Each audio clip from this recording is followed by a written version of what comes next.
사랑과 은혜와 긍휼이 풍성하신 아버지 하나님, 이 새벽도 주 앞에 믿음으로 나옵니다. 이것이 은혜고 주님의 사랑임을 고백하지 아니할 수 없습니다. 세상 풍조를 따르지 아니하고 하나님의 특별하신 인도함을 쫓아 살아갈 때 그 길이 비록 가시밭길이며 험난한 길이며 우리가 원치 않는 길일지라도 그 길이 생명의 길임을 알기에 우리는 그 길을 쫓습니다. 세상은 편합니다. 그러나 그 길 마다하고 이렇게 새벽 시간 다시 한번 주 앞에 나와 기도함으로 그 길 따르겠다고 다짐하는 사랑하는 새벽을 깨우는 용사들에게 오늘도 하늘의 신령한 은혜를 더하시사 마음 가운데 평강을 허락하여 주시고 대적들을 물리칠 수 있는 담대한 마음과 힘을 허락하여 주옵소서. 세상 가운데 여러 복잡하고 내 힘으로 어찌할 수 없는 일들이 참으로 많이 있습니다.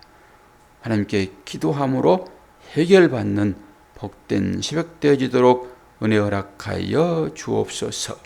감사드리며 예수 그리스도의 이름으로 기도하옵나이다. 아멘. 오늘 말씀 스바냐서 있습니다. 하박국서 바로 뒤에 따라오지요. 스바냐서 1장 1절에서 6절까지만 보겠습니다. 1장 전체는 여호와의 날이라는 주제가 달려 있습니다. 여호와의 날, 그럼 심판의 날 그러겠죠. 봉독합니다. 아몬의 아들 유다 왕 요시야의 시대에 스바냐에게 임한 여호와의 말씀이라. 스바냐는 히스기야의 현손이요 아마리아의 증손이요 그레다의 손자요 구시의 아들이었더라. 여호와께서 이르시되 내가 땅 위에서 모든 것을 진멸하리라. 내가 사람과 짐승을 진멸하고 공중의 새와 바다의 고기와 거치게 하는 것과 악인들을 아울러 진멸할 것이라. 내가 사람을 땅 위에서 멸절하리라. 나 여호와의 말이니라.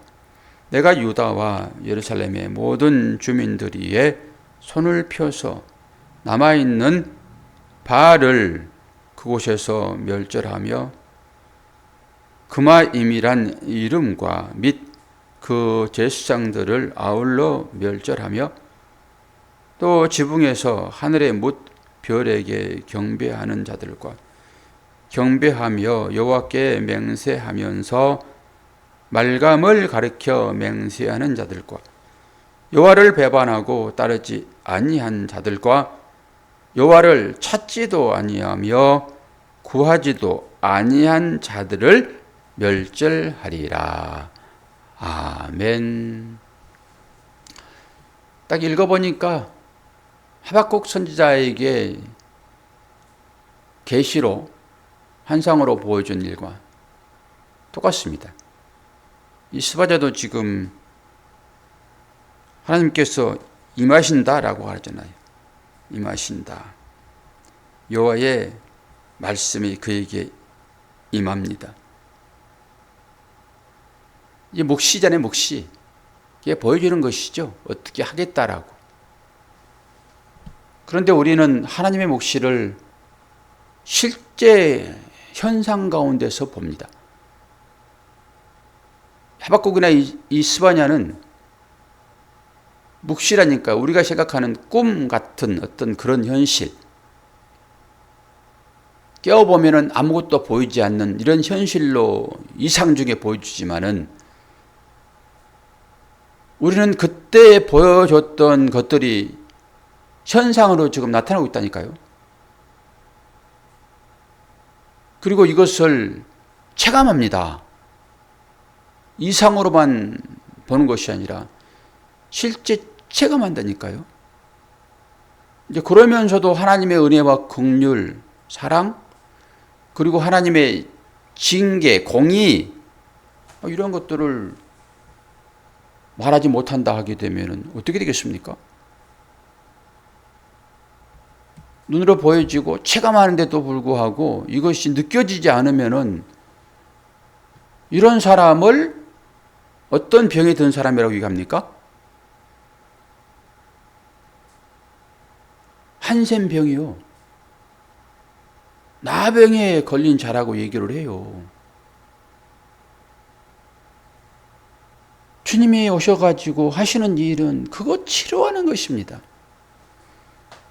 이 현실을 통해서 영적인 사실을 깨닫지 못하는 자들을 치료하는 것으로 이 나병을 치료하신다니까요.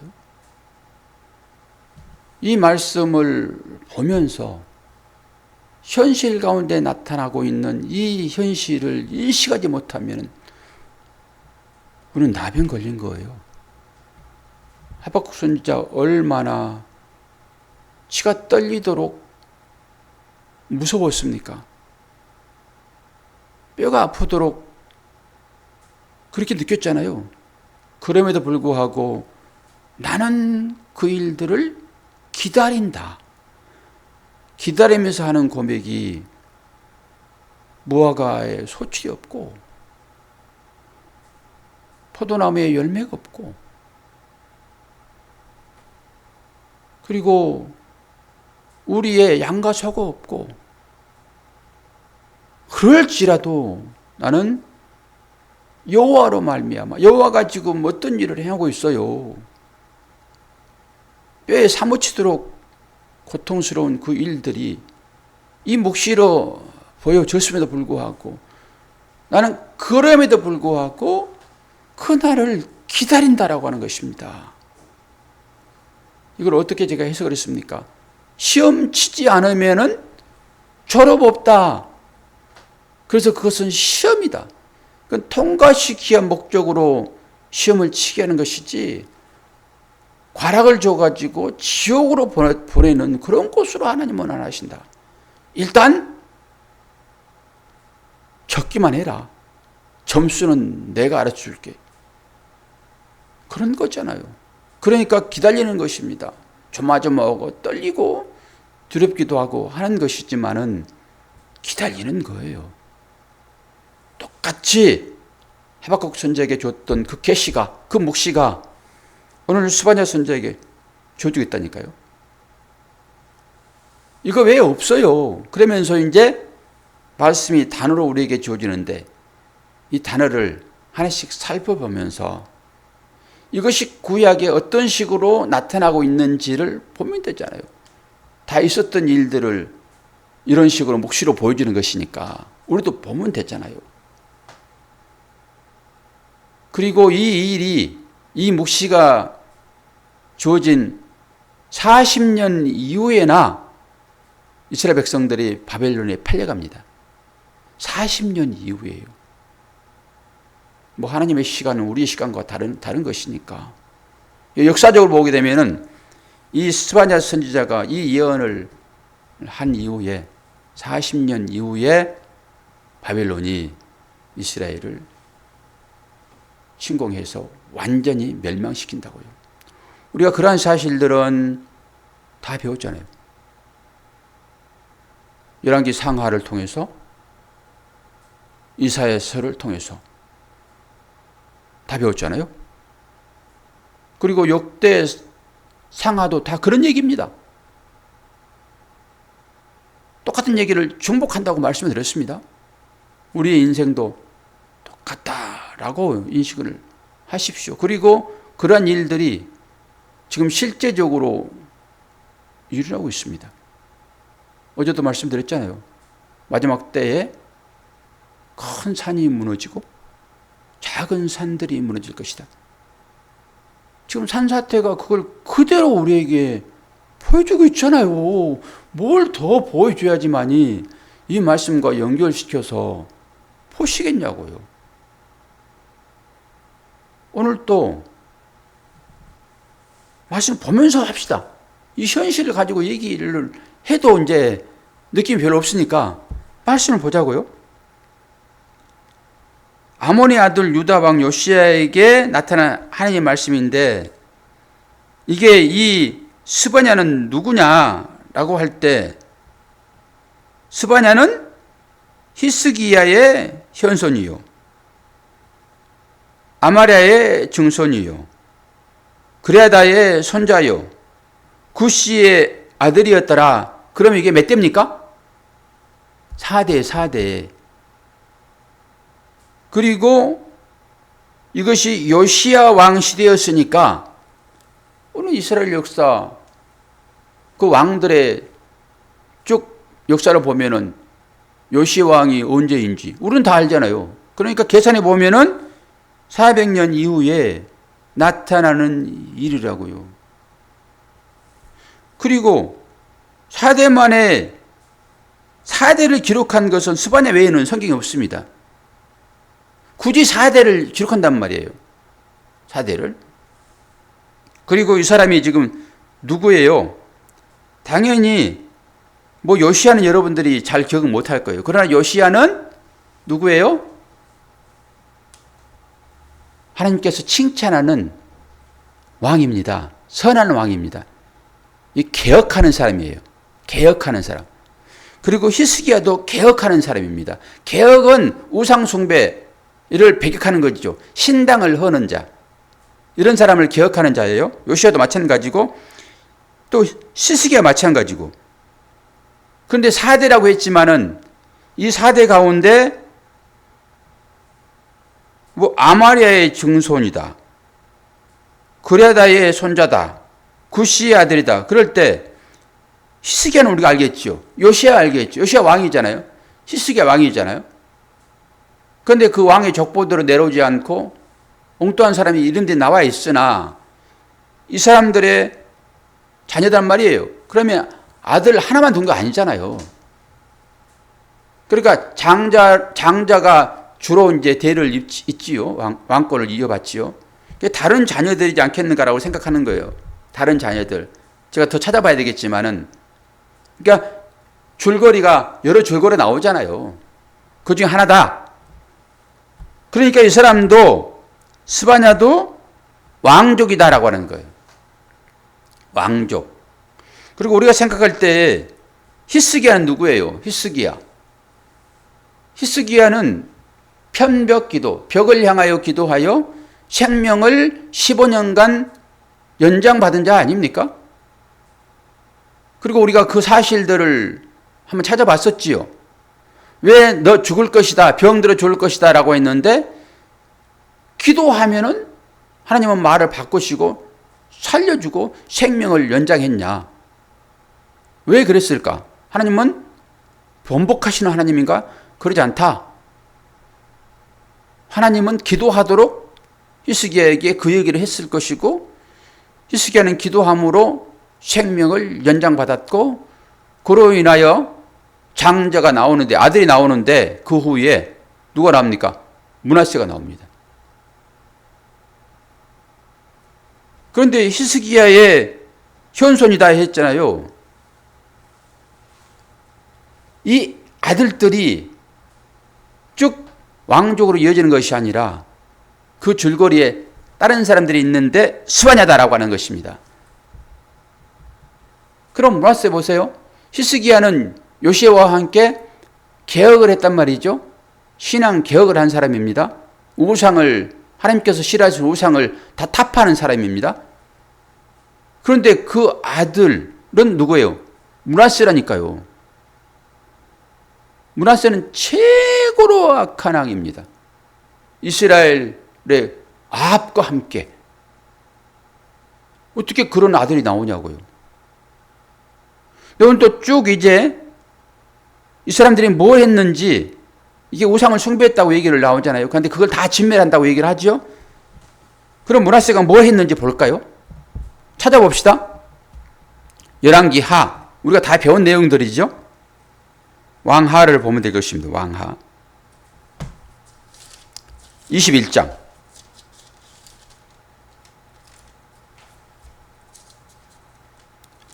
왕하 21장.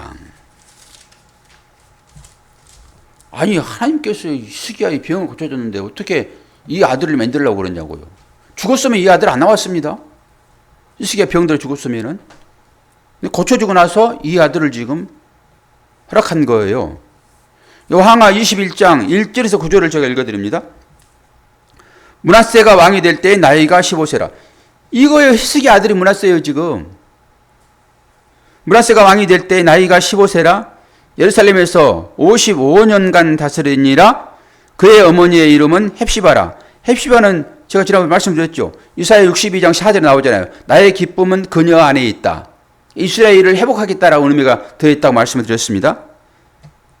헵시바라 2절. 므낫세가 여호와 보시기에 악을 행하여 여호와께서 이스라엘 자손 앞에서 쫓아내신 이방 사람의 가증한 일을 따라서 그의 아버지 히스기야가 헐어버린 산당들을 다시 세우며 이스라엘의 왕 아합의 행위를 따라 바알을 위하여 제단을 쌓으며 아세라 목상을 만들어 이건 찍어버릴 것이잖아요 이게. 그런데 만들어서 하늘의 일월 성신을 경배하여 섬기며 여호와께서 전에 이르시기를 내가 내 이름을 예루살렘에 두리라 하신 여호와의 성전에 제단들을 쌓고, 이 제단은 누구였습니까? 당연히 우상숭배죠. 또 여호와의 성전 두 마당에 하늘의 일월 성신을 위하여 제단을 쌓고 또 자기의 아들을 불 가운데로 지나게 하며, 이건 뭐예요? 인신제사입니다. 점치며 사수를 행하며 신접한 자와 박수를 신임하며 여호와께서 보시기에 악을 많이 행하여 그 진노를 일으켰으며 또 자기가 만든 아루색인 아세라 목상을 성전에 세웠더라. 옛적에 여호와께서 이 성전에 대하여 다윗과 그의 아들 솔로몬에게 이르시기를 내가 이스라엘의 모든 지파 중에서 택한 이 성전과 예루살렘에 내 이름을 영원히 둘지라. 만일 이스라엘이 나의 모든 명령과 나의 종 모세가 명령한 모든 율법을 지켜 행하면 내가 그들의 발로 다시는 그의 조상들에게 준 땅에서 떠나 유리하지 아니하게 하리라 하였으나, 마지막 절, 이 백성이 듣지 아니하였고 므낫세의 깸을 받아 악을 행한 것이 여호와께서 이스라엘 자손 앞에서 멸하신 여러 민족보다 더 심하였더라. 이것 때문에 이스라엘이 지금 팔려가는 거예요. 하박국에게 이것 때문에 나타나셨고요. 스바냐에게 이 이스라엘의 죄 때문에 지금 나타났다고요. 진멸하겠다라고 하는 거잖아요. 전부 하나님께서 지금 싫어하시는 일만을 이스라엘 백성들이 골라해요. 골라. 이상하단 말이에요. 이 말씀을 다 알잖아요. 배워가지고. 근데 이걸 골라 한다니까요. 지금 하나님께서 제일 싫어하는 일만 골란단 말이에요. 아버지 어머니가 제일 싫어하는 일만 골라서 하는 자녀들처럼요. 똑같이요. 어떻게 자녀들이 부모 말을 그렇게 안 들을까요? 신기할 정도입니다. 골라해요. 미운 짓만을. 그러면서 우리 자녀를 우리에게 준 이유는 뭐라고 말씀드렸습니까? 니네들이 내 말을 그렇게 안 듣는 것을 보라고 자녀를 줬다고요. 지독하게도 말 듣지 않는 자녀들. 아니, 우리 자녀는 그래도 말을 좀 들어요. 좀 기다려 보세요. 말 안 듣는 때가 금방 올 것이니까. 그런 의미로 줬단 말입니다. 그러나 우리는 그 자녀들이 그렇게 좋죠. 신기한 거예요. 자, 하나님 입장에서 보게 되면은, 이 땅 가운데서 여러분 정을 줄 게 한 개도 없습니다. 정을 줄 게. 그러면서 이제 봐요. 여호와의 날이 시작되는데요. 제가 7절까지 읽지 않았지만은 7절에 뭐라 그럽니까? 주 여호와 앞에 잠잠할지어다 여호와의 날이 가까웠으므로. 내일 이제 볼 건데요. 여호와의 날. 여호와의 날은 어떤 날입니까? 여러분 여호와의 날 되게 좋아하시잖아요. 하나님 찾아오시면 너무 좋겠잖아요. 그런데 구약에서 여호와의 날은요, 심판의 날입니다. 심판의 날이에요. 찾아올 때마다 심판의 날로 우리 찾아오신단 말이에요. 2절 볼까요? 그러면서 여호와께서 이르시되 내가 땅 위에서 모든 것을 진멸하리라. 그 3절에 내가 사람과 짐승을 진멸하고 공중의 새와 바다의 고기와 거치게 하는 것과 악인들을 아울러 진멸할 것이라. 노아 홍수 사건이 기억나시죠? 노아 홍수 사건. 여기에 더해집니다. 노아 홍수 때는요, 물속에 있는 거 진멸 안 했습니다. 그런데 마지막 때는 어떻게 한다고요? 바다의 고기요. 그것까지 마지막에 진멸하겠다는 거예요, 지금. 아주 단순하게 끝냈지만은 이 한 절 한 단어 앞에 모든 것들을 다 진멸하시는 하나님. 얼마나 무섭습니까? 치가 떨리잖아요. 치가 떨리잖아요. 4절 내가 유다와 예루살렘 모든 주민들의 위에 손을 펴서 남아있는 바알을, 이스라엘 사람들이 지금 그 섬기고 있잖아요. 바알 만들었어. 금암임, 이건 뭐예요? 이게 우상을 숭배하는 제사장들입니다. 우상을 숭배하는 제사장들. 금암이라는 이름과 그 제사장들을 아울러 진멸하고, 또 지붕에서 하늘의 무별에게 경배하는 자들. 무별, 이거는 이제 군대 무리라는 의미가 있습니다. 하나님께서 만드시는 것, 이거 경배하지 말라는 거예요. 천군, 천사, 경배할 대상 아닙니다, 여러분. 하늘의 천체잖아요, 천체. 지금도 이거 다 섬기죠? 이게 하늘의 별이 뭐예요? 태양이잖아요. 달, 별, 월신, 태양신. 로마 사람들이 섬기는 거 태양신 아닙니까? 태양신. 월화 수목 금 토 일. 월은 달이죠. 일은 태양이죠. 그래서 일요일은 로마의 축제일이에요. 태양신. 근데 우리는 그 축제일로 주일을 지키는 것이 아니라 안식 후 첫날이 무슨 날입니까? 권사님? 부활의 날입니다. 그 부활을 기념하여 우리는 예배 날로 바꿔서 드리는 거예요. 그러니까 이런 의미를 잘 알지 못하면은, 야, 너희들이 섬기는 그 신은 로마 사람들이 섬기는 그 신 아니냐? 그리고 일요일날 너희들이 그거 예배드린다 하고 있지 않니? 문자적으로 보니까 내용을 들어보지 못하니까 그런 얘기들을 하는 것입니다. 여기에서도 별 섬긴단 말이에요. 그들이 지붕에 올라가가지고. 그 별이 뭐예요? 신이요. 신, 그들에게 태양신처럼. 근데 태양이 뭡니까? 빛이잖아요. 빛. 그러니까 태양을 만드는 이유는 빛이 무엇인지를 깨닫도록 빛이 있으라 그러놓고, 해는 빛, 궁, 땅, 해 넷째 날에 만들었잖아요. 이런 걸 모르는 거예요, 사람들이. 그리고 보이는 걸 섬겨버린단 말입니다. 4절에, 5절에, 6절에 여호와를 배반하고 따르지 아니하는 자들과 여호와를 찾지도 아니하며 구하지도 아니한 자들을 다 멸절하리라. 에스겔서 38장 20절 읽어드릴게요. 바다의 고기들과 공중의 새들과 들의 짐승들과 땅에 기는 모든 벌레와 지면에 있는 모든 사람이 내 앞에서 떨 것이며, 모든 산이 무너지며 절벽이 떨어지며 모든 성벽이 땅에 무너지리라. 지금 그대로 보고 있잖아요. 제가 거기 얘기하다가 아까 딱 끊쳐버렸는데, 지금 물로 인한 심판이 지금 그거잖아요. 지금 물을 심판하는 거잖아요. 이게 어디 나와요? 출애굽기에 나오잖아요. 그때 강이 피로 변하잖아요. 피로 변하면 그건 못 먹는 것입니다. 다 죽었어요, 그때. 근데 오늘은 바다까지 얘기하잖아요. 지금 바다. 바다의 고기까지. 그때도 보여준 거예요. 그것을. 내가 다 죽이겠다. 그럼 이게 뭐죠? 이 짐승들이 지금 뭐 별, 태양 이것들 다 뭡니까?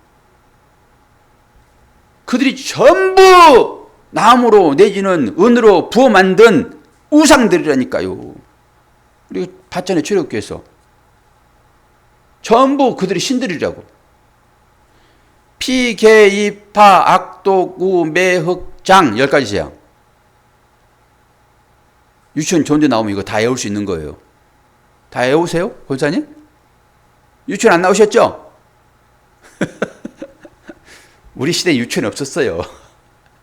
피, 개, 이, 파, 악독, 우, 매, 흑, 장 이렇게 외운단 말이에요. 이게 다 앞머리만 따가지고 10가지 재앙을 외운 거잖아요. 그때 바다의 물고기 지금 보세요. 산이 무너지고 철벽이 무너지고 어제도 똑같았고 빛 조금만 더 보세요. 이제 모든 산들이 다 들떠 있습니다. 지금 한국의 산들은요, 이게 흙이 깊어봐야 1m래요. 물이 계속 들어가니까 이게 슬림 현상이 생기는 것입니다. 이게 수막 현상이에요. 그게 흙과 이 바위가 떨어져 있어요. 지금 물 조금만 더 들어가면은 이거 다 쓸어내립니다. 이게 바위에 붙어 있는 거잖아요. 흙이 마찰이 없어지는 거예요. 이거 하나만 보더라도 여러분 생각나세요? 아주 이게 전율이 느껴지는데 흙이 바위에 붙어 있지 않으면 산사태 납니다. 사모님, 목걸이 성인하죠? 흙은 우리잖아요. 우리. 바위는 그리스도. 이거 하나에도 그 비밀이 숨겨 있잖아요. 지금 바위에 바짝 붙어 있으니까 산사태 안 일어난다고요. 그러면 이건 뭐예요? 산이 무너지리라 라고 하는 건 무엇이겠습니까? 그 바위에 붙어 있는 것들을 내가 떼내리라 이런 거잖아요. 지금 주님과 하나 되지 않으면은 종말인 거예요. 그것도 보이잖아요. 이런 부분에서 다 숨겨진 비밀들 아니겠습니까? 자연현상이기는 하지만은. 그러니까 이게 영안이 열리게 되면요, 그런 일을 통해 가지고 그 아버지의 마음이 막 보인다니까요. 설교하면서도 그게 느껴지네. 지금 단순히 마지막 때는 그런 재앙이 있을 것이다 라고 할 때 문자적으로 보고 그 현실로 그걸 보잖아요. 지금 산들이 무너지잖아요.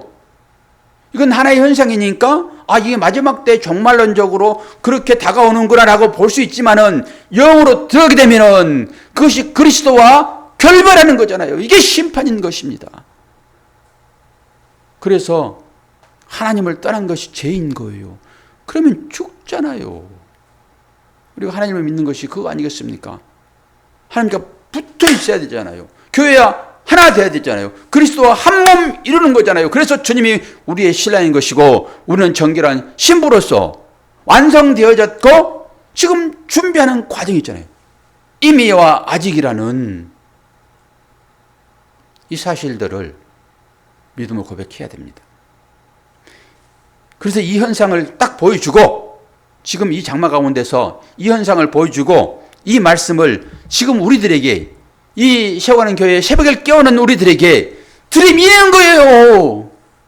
내 아들아, 새벽을 너희들이 왜 깨우니? 이 현상을 보면서 이 말씀과 비교해봐라. 이 말씀은 변치 않는 말씀이니까. 너희들이 뭘 믿을 거니 도대체? 내 말만 믿으면 되겠으나 너희들이 믿지 않지 않니? 그러니까 이 현상적으로 이것을 보여준다. 그런데 실질적으로 당하고 있는 이들 앞에서 이 설교는 못합니다. 그 물속에 그 제 길로 가지 아니하고 다른 길로 들어가잖아요. 그래서 운명이 달리한 그분 앞에서, 그분들은 유가족 앞에서 이 설교를 할 수 있겠습니까, 여러분? 못한단 말이에요.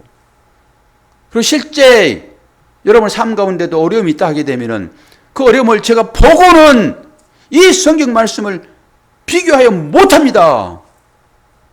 그러니까 아무 일 없을 때 제발 좀 이런 설교들을 좀 잘 들어놓으세요. 그때는 못한단 말입니다. 그냥 애통하고 말아요. 그냥 함께. 이 설교를 들어놔야지만이 나의 현실에 그 일들이 찾아오게 되면은 이 말씀을 이루는 것으로 하나님께서 나의 삶 가운데 이런 일을 보여주시는구나. 내가 당해야 할 그 일들을 또 다른 자들이 당하면서 그걸 나한테 보여주시는구나. 그리고 그들을 위하여 울고 나는 또 나를 구원하시는 그 하나님 앞에 여러분 또 울어야 되잖아요. 이 현실을 그래서 보여주는 것 아니겠습니까? 그 일들이 나무 일이냐고요. 나를 살리시는 그 주님의 마음이 그걸 통해서 느껴진다고 그러면은 나를 대신하여 그 어려움을 당하고 있는 그들을 위하여 눈물이 안 나오겠나요? 이 의미를 깨닫게 되면은. 근데 우리는 양심이 전부 화인 맞아가지고 안 나오잖아요. 그러니까 통곡하고 가슴을 치면서 하나님 어떻게 이런 현실을 나한테 보여줬는데, 아니 자연만 가지고도 얘기해도 돼요. 자연만 가지고도 그냥 그 무너지는 그 흙더미에 깔려 죽은 사람 말고요. 아무도 다치지 않았다 하더라도 그걸로 인해 가지고 일생 평생 세운 것들이 다 망가져 버렸잖아요. 사람 안 죽었으니까 괜찮습니까, 여러분? 그것이 자기인데 이 일들을 우리 눈에 지금 보여주고 있잖아요. 그리고 여러분들에게도 사소한 그 일들이 보여지고 있고, 그러면서 느끼셔야지요. 한쪽 팔이 잘라나가야지만이 아픕니까? 조그만 가시에 찔려도 여러분 화들짝거리면서 이 큰 일들을 생각해 봐야죠. 야, 조금 데이다가 이것이 크게 되면은 화상 입어가지고 손 나가겠네라고 놀려야죠. 크게 복으로 주어지면 감사합니까? 작은 것으로 감사하고, 또 작은 것으로 어려움이 닥칠 때라도 크게 놀라고 하나님라고 주님을 찾는 이 새벽이 되지 않겠습니까? 오늘 스바냐서 전체가 다 그렇습니다. 그리고 마지막 3장에 가가지고는 또 이루하시는 하나님, 내가 너희들은 결코 마지막 버리지 않을 거야. 내가 고난을 주긴 하지만은 절대 버리지 아니할 거야 라고 또 언약으로 찾아오신다고요. 그런 하나님을 여러분들이 인식할 때만 진짜 깊은 기도가 나오고 이 환경을 보면서 기도하는 마음이 생기는 것입니다. 오늘 또 그 사랑 그 은혜 풍성히 입으시고 여러 일들을 경험합니다. 우리 사모에게도 여러 일들이 사람들 가운데 있다고요. 그 모든 일들이 다 나에게 주는 교훈과 메시지가 있습니다. 잘 살펴보시는 저와 여러분 되기를 축원합니다. 기도하겠습니다. 아버지 하나님, 우리의 삶이 편한 것 같아서 하나님께 감사하지만은 또 다른 이웃들은 우리의 이 감사를 위하여 어려움을 겪고 있을 수도 있는데 그것을 우리는 보지 못합니다. 내 형제가 어려워서 슬퍼서 울고 있는데 나는 웃고 있지는 않는지 보게 하시고, 우리들로 하여금 이 모든 일들을 통하여서 하나님께서 말씀하시는 그 의미가 깨달아질 수 있도록 인도하여 주옵소서. 오늘 또 하루의 삶을 시작합니다. 다양한 일들이 우리 앞에 있습니다. 그 일들을 해결하면서 어떤 뜻이 있게 되는지를 보게 하시고 그 가운데서 하나님의 사랑을 나타낼 수 있도록 인도하여 주옵소서. 예수 그리스도의 이름으로 기도하옵나이다. 아멘.